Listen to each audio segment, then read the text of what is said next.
আজি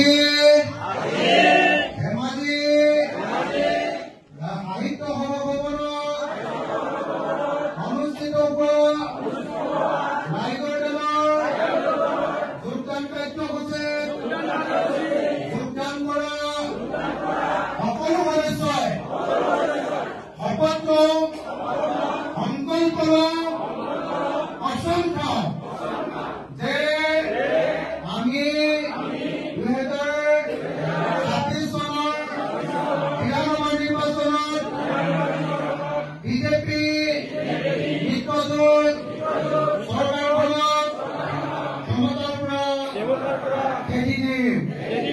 আমি সকলোৱে মিলি এইবাৰ ধেমাজি জিলা ৰাইজৰ দলৰ বিধায়ক জয় কৰিম।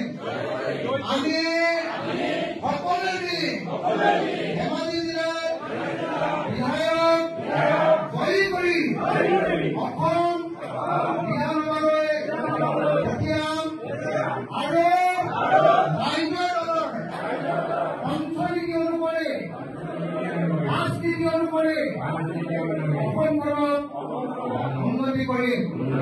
আমি আজি সংকল্প লৈছো যে আমি আঞ্চলিক ৰাজনীতি কৰিম, আঞ্চলিকতাবাদী ৰাজনীতি কৰিম, জাতীয়তাবাদী ৰাজনীতি কৰিম আৰু বিজেপিৰ নিচিনা সাম্প্ৰদায়িক ফেচিবাদী শক্তি উঠুৱাই পেলাই অসমৰ জাতীয়তাবাদী শক্তি